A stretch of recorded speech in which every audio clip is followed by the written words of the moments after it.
Excuse me. Assalamu alaikum wa rahmatullahi wa barakatuh. This is your brother Abdul Wahab Falk. Today we're talking about applying to the University of Medina, part 3.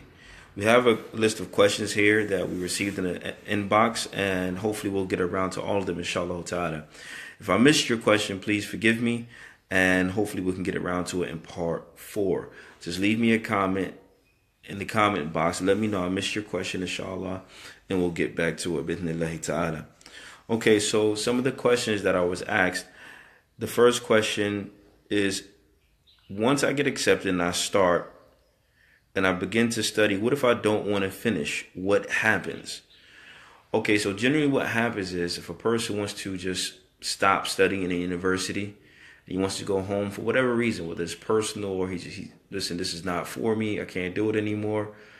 It's very simple. Basically, you will go to the main office and you're going to ask for what is called khuruj nihai, your final exit. They are going to ask you and try to stay, be patient. But if you are sure that, listen, I don't want to do this anymore, that's perfectly fine. No one can't force you to stay. No one can't force you to stay. So therefore, you'll be issued a ticket. And once you're issued that ticket as well, you will be given your final exit, the visa, and you will have to go through the procedure of getting your ticket, your plane ticket to leave. Now, that usually takes about a day or two, so you be patient. But if you want to leave, inshallah, you should go through that procedure and you'll be fine. However, before you do that, I advise you to ask advice of people. Everyone goes through ups and downs. No one stays the same. And that's very important to understand that, because when you go to university, you're going to go through a lot of hardship. And I don't mean to scare anybody when I say that, but you're going to go through ups and downs. You're going to get homesick. But they do offer you to go home in the summertime. So you might want to consider that. You can also travel during the winter breaks, as we said before. So before you just jump the gun, as they say, then be a little patient. You're away from home, whether it's your first time or whatever. Know that not everyone is given this opportunity to be in Medina. But however, for whatever reason, if you want to go home, then that's perfectly fine. You would just have to go to the main office. I believe the first office you would have to go to is called the Idaratul Safar. Okay, and basically that is the administration for traveling. You will go to your respective window, for the American window or for whatever nationality you are, and you just tell them, listen, I want khuruj nihai, I want to leave. And then they would start your procedure, and then inshallah you can leave. So that's not a problem, inshallah. You don't have to stay until the end of the summer to leave. You don't have to do any of that. You will have to give up your room. Like I said, it's not long, but it's a small procedure you have to go through. And then inshallah you can leave, inshallah. Okay? The second question was, which is a good question, if I die at the University of Medina, what happens? Okay, so throughout my studies, throughout the 6.5 years that I was there, probably almost every year someone died, someone passed away. Rahimahumullah. It is a reality, as Allah subhanahu wa ta'ala mentions, kullu nafsin dha'iqatul maut, that every soul shall taste death. So it is in reality.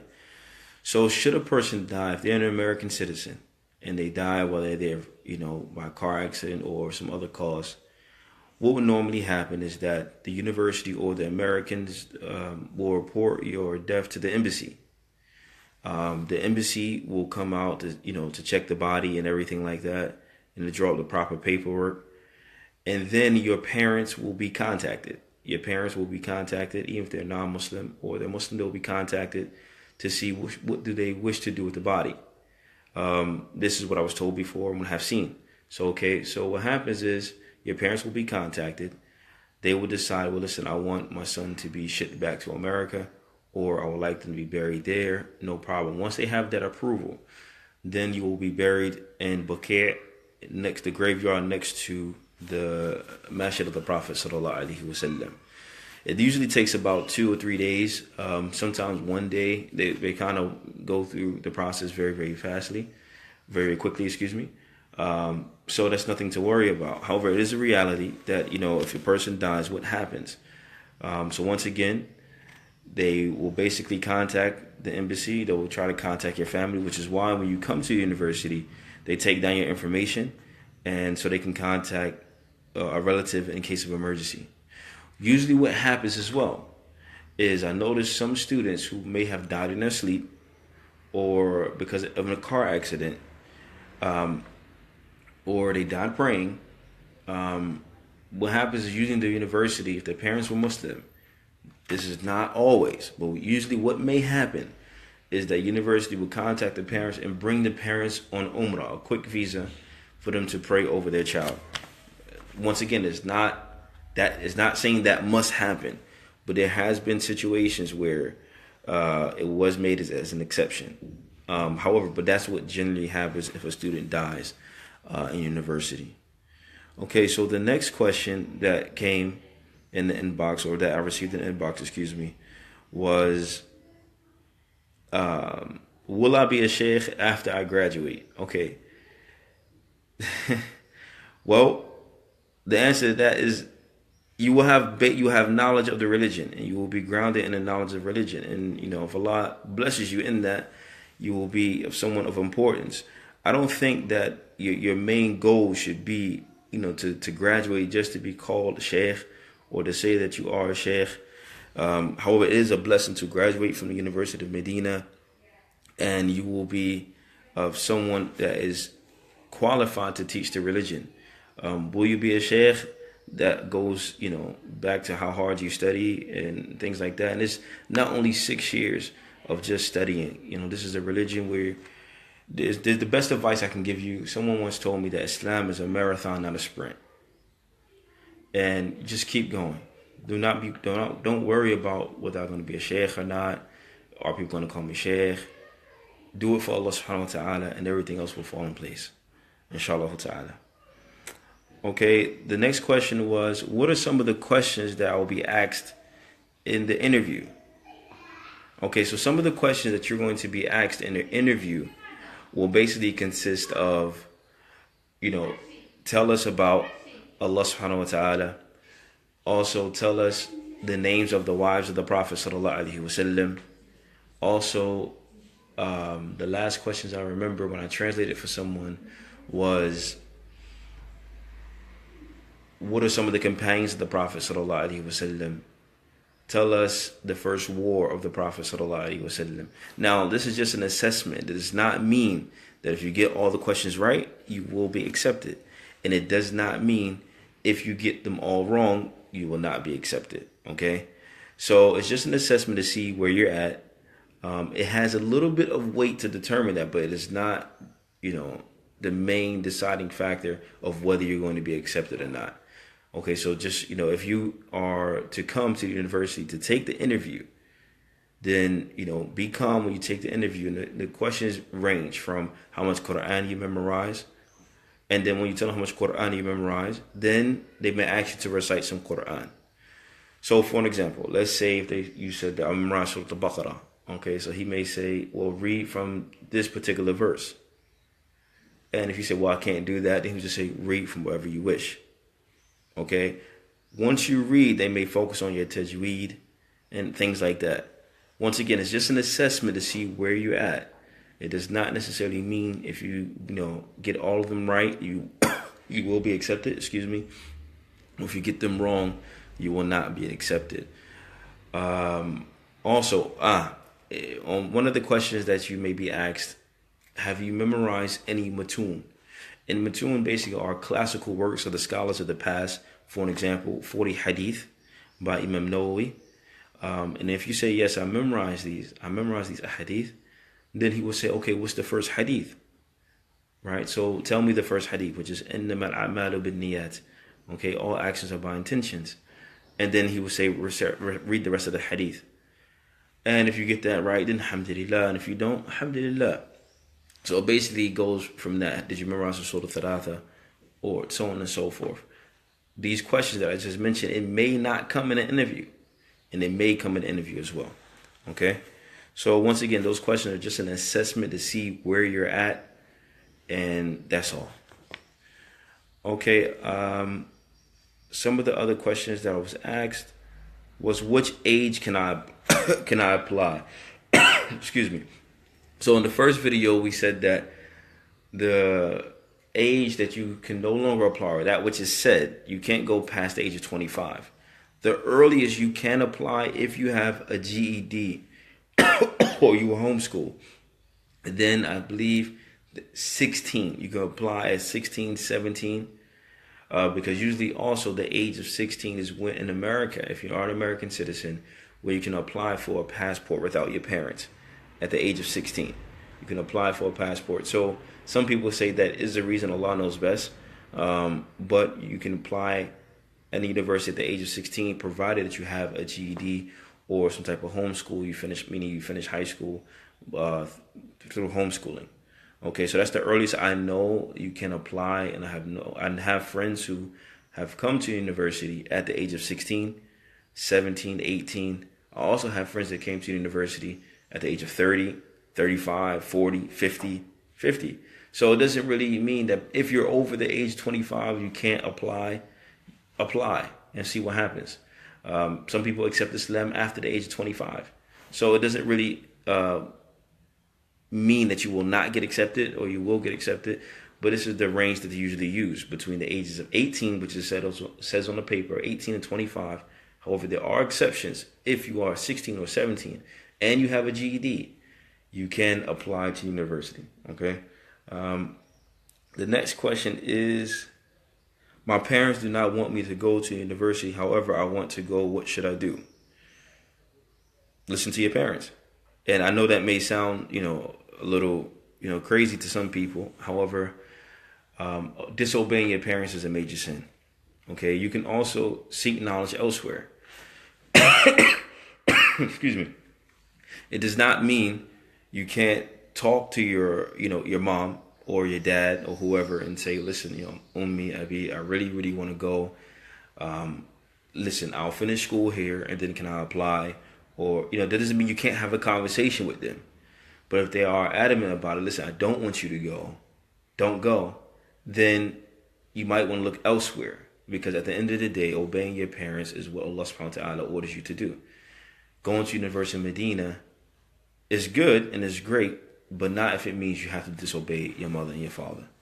Okay, so again, if that is the case, then you try to convince them, and if you can't convince them, alhamdulillah, stop, don't disobey your parents, find another way, another avenue where you can seek knowledge. Okay, so that's my advice in regards to that. Just as a side point, I had a friend who was very, very, very, very good in his studies, and his mother wanted him to go to a particular college. For an example, the college of, I believe it was Sharia. And he went to another college. And, he wasn't doing as well in his studies as as we know him to do. And basically, one of the scholars advised him and said, well, you're studying, you're doing everything, what's going on? And he said, well, my mom wanted me to go to this particular college, however, I went to another one. And he said, make a transfer to that particular college. And when he made the transfer, his grades went up, even though he did not want to actually be there. Now, we say that to say, perhaps, because he obeyed his mom, Allah subhanahu wa ta'ala gave him tawfiq inside of his studies. So once again, if it means that you have to disobey your parents and just come without their permission, don't do it. Don't do it. It's not worth it to get that sin of disobeying your parents when you want to do something good. Allah subhanahu wa ta'ala will provide you with another avenue for you to seek knowledge, inshallah ta'ala. Okay, so another question was, what are some of the alternatives for women to study because they cannot apply for the University of Medina? Okay, so some of the alternatives for women is, there's another university in Mecca called Qura. In Qura, they allow women to study. Now, some of the women, if you're already in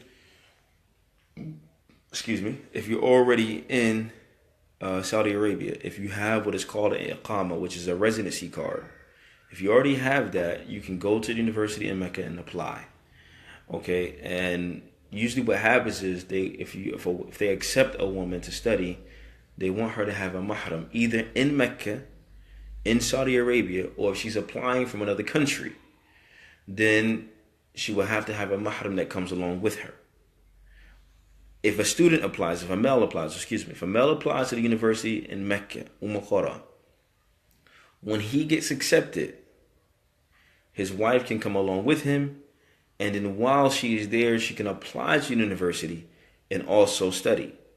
If she studies there, she will have her own what is called mukafa, which is a student stipend, and then you will have your own student stipend as well. So the university in Mecca allows women to study in their university. Okay, so that's another alternative for some of the women. There is another alternative in Medina.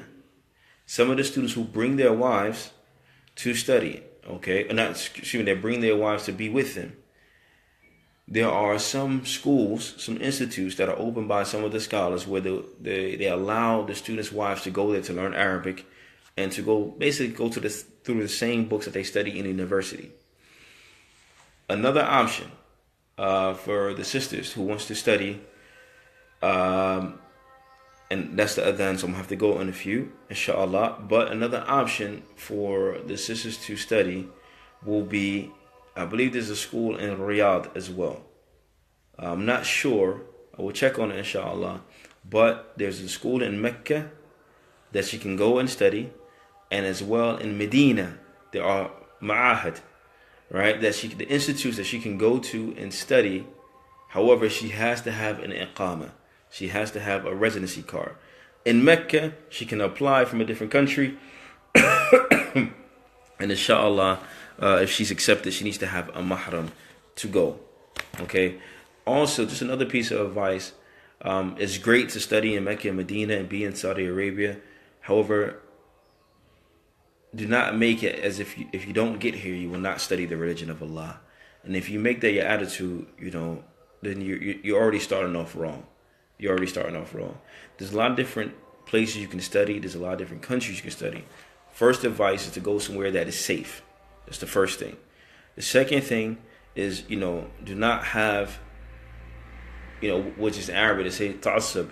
Do not be a fanatic that I have to go to Saudi Arabia to study my religion.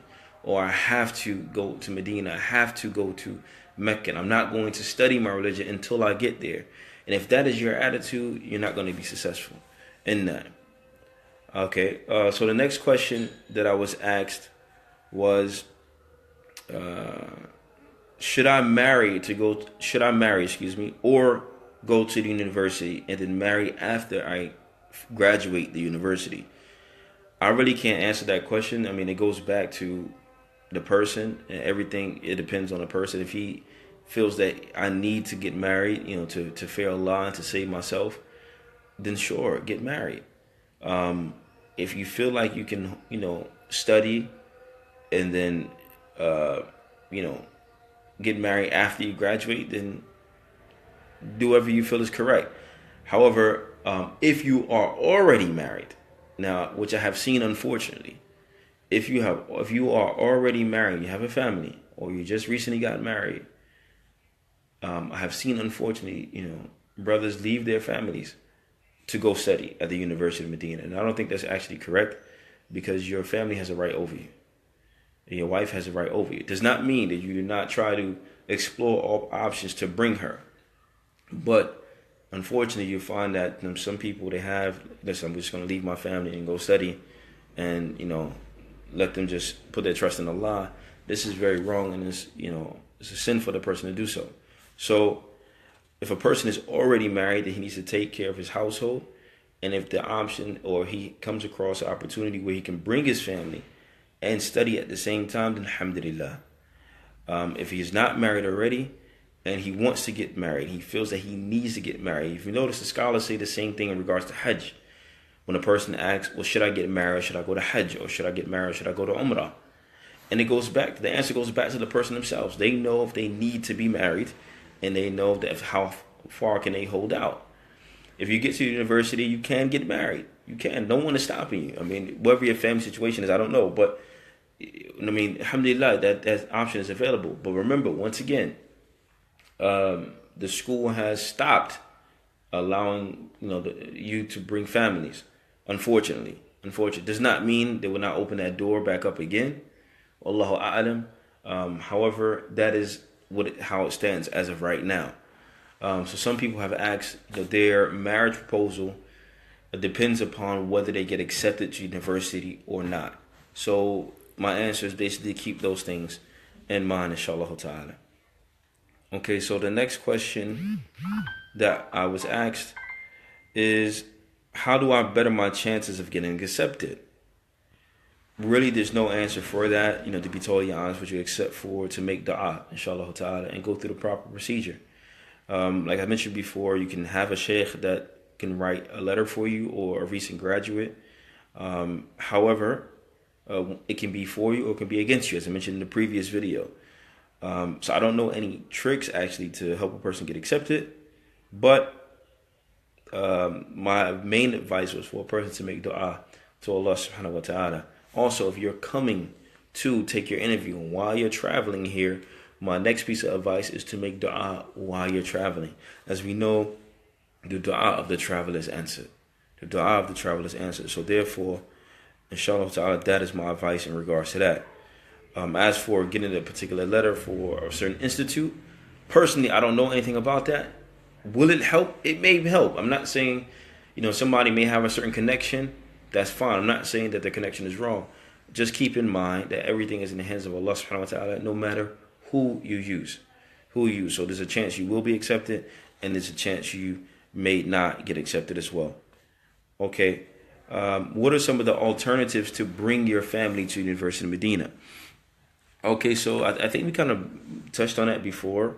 I'm not necessarily sure, but some of the alternatives, for some of the alternatives for actually bringing your family. For an example, because the university says you cannot bring your wife or your children as of right now, doesn't mean it won't change. But as of right now, what you can do, which I advise brothers to do, if your wife has a bachelor's degree, she can get a job there in Saudi Arabia where she comes on her own visa. Okay, so let's say there's a university called Taiba University. Usually what some of the brothers do when they come there, they have their wives apply to Taiba University. It's right across the street from the University of Medina. They have a women's section. She applies to Taiba University. She can get a job there. I never went there. I never worked there, so I don't know. But I have saw brothers, my friends, they have their wives work there. Okay. Once she gets there, she has her own visa. She can work there. She's not, basically under the rule of the university. She has her own residency card. Your wife is in Medina. Your kids are in Medina now. You have an extra income as opposed other than just the stipend. So that is also an alternative. If she has a degree, she can apply to work in Saudi Arabia where she can come instead of just being underneath the rules of the University of Medina. So that is, a plus. So if you get accepted and you're married and your wife has a degree, she can come. If she applies for a job, it's not the end of the world. It just means right now, as it stands, the university, because of some of the actions of certain students, they won't allow for you to bring your family. So that is an alternative that you might want to consider, that she can come here and work. Other than that, there are other things that unfortunately I will not suggest that anyone does. Usually what happens is, unfortunately, to be totally honest with you, some students, they bring their wives on a Umrah visa. And she stays. Okay, she stays. And first of all, the reason why I would never suggest that, and if someone suggests that to you while you are studying, do not do it. Do not do it. And the reason why I'm saying that, you will get in trouble. It's not a might. You will get in trouble. I can't stress that enough. What I mean by that is that once you bring your wife for Umrah, okay, and she overstays the visa, usually the Umrah visa is about 30 days or it's about 3 months. She overstays her visa, okay. When you want to travel in the summertime to go home, because the university does not know that your wife is there, you will travel. But because your wife came on an Umrah visa and she overstayed, she will not be allowed to leave the Kingdom of Saudi Arabia until she fixes or you fix the situation what's going on. So if someone says, don't worry about it, akhi, just bring her on an Umrah visa, let her stay, don't worry about it. Let her stay to 6 years. However long you stay, you'll be fine. Do not do it. Because once you leave, they will give you a ban. Okay, they will give you a ban, and I think you have to pay a 10,000 real fine. Okay, I think the ban is about 5 years or 10 years or something like that. I'm only mentioning that because I've known certain brothers who have done this. I would never advise anyone to do that. So just go through the proper procedure. If you cannot, then once again, it's obligatory to take care of your family. Then seek knowledge elsewhere. If you have to go through all of this to seek knowledge, then seek knowledge elsewhere, and do not oppress your family. Do not oppress your family. That's haram. It's haram. It's haram. It's haram. It's haram. Okay, so once again, also once you travel as well, like I said, and during the summertime, she will not be allowed to leave. Another thing, if she gets sick or she gets pregnant, she needs to go to the hospital because she does not have the right paperwork, you are putting your family in harm's way. Okay, so once again, go through the proper procedure. If you cannot get them over there by way of her getting the job or going through university, then perhaps you need to seek advice and find somewhere else to study. Do not go through any back routes or anything, forced signatures and things like that. You will.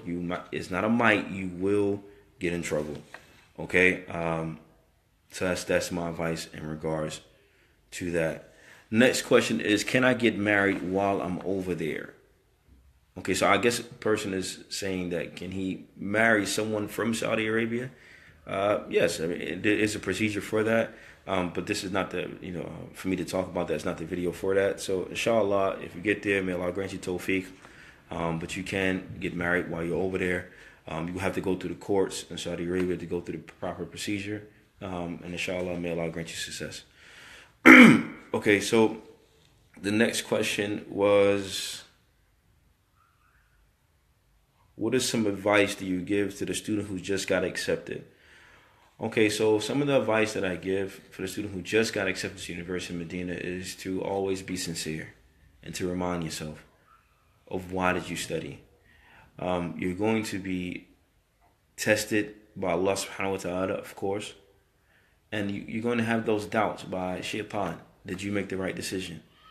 For an example, I have seen a lot of brothers where they were in law school in America. May Allah bless them, where they were in med school. And they left med school and they left law school to come here to study the university. The first week goes fine. The second week goes fine. The first month goes fine. 2 months goes fine. 3 months, 4 months in, shaitan starts to whisper, did you make the right decision? Look at your friends back home. They have the degree now. Your friend, he just got married. His wife is pregnant now. Look at you. You're still here studying. You're not advancing. The world is going on and you're here, not doing anything. Just studying. So then you become depressed. And then you either leave the university and go home. So the first thing is to be sincere. If you didn't come here for the right reason, it won't last. Okay, it won't last. So the first thing is a person has to be sincere with himself, be sincere with Allah subhanahu wa ta'ala. Do with that which is going to get you close to Allah subhanahu wa ta'ala. Okay? So that's the first piece of advice. The second advice is when you want to quit, remember why you started. When you go through those days, I don't want to study no more. I don't want to be here. It's rough. I don't like living here. I love Medina, but I just can't. These people are getting on my nerves, yada, yada, yada. Okay, so when you go through that, remember why you started. Remember why you came here. I came here to live ignorance off myself, my family, to benefit my community back home. Okay, so then the next piece of advice I would give is to have good companions. Have good companions. The reason why I mention that is because everyone goes through, you're human. Everyone has their highs and their lows. And when you have your lows, you need someone that's going to pull you by your coat and say, Akhi, let's get focused again. Let's study together. Let's do this and let's do this. I haven't known anyone to go through the whole program without a friend. Just to be by themselves, you will be miserable. Everyone needs a friend. And there's a brotherhood in Islam for a reason. Okay? So you just can't go through the program without having friends or having a support system. The best support system if you're married will be your family at home. Okay? And then you have your friends and so on and so forth. So that's my advice in regards to that. I believe that's all the questions that I received for now. And inshallah ta'ala, if we didn't answer any questions, please write me in my inbox, and inshallah we can get around to it, inshallah ta'ala. Anyone who's watching now, if they have any questions, we'll wait for about 30 seconds or so, and you can type it in and we'll answer the questions right now, inshallah ta'ala.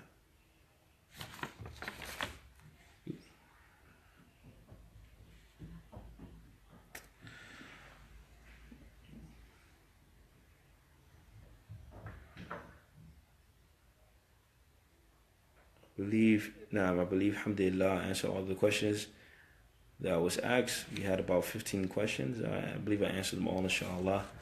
So once again, if there's any other questions that I didn't get around to, or I didn't answer your question and you wrote me and I forgot to get around to it, once again, please excuse me. Please excuse me. I have a lot of questions to get to, and sometimes I respond in a private message, and sometimes the general questions I just answer here. So if I forgot something, please forgive me. Jazakallah khair. Assalamu alaikum wa rahmatullahi wa barakatuh.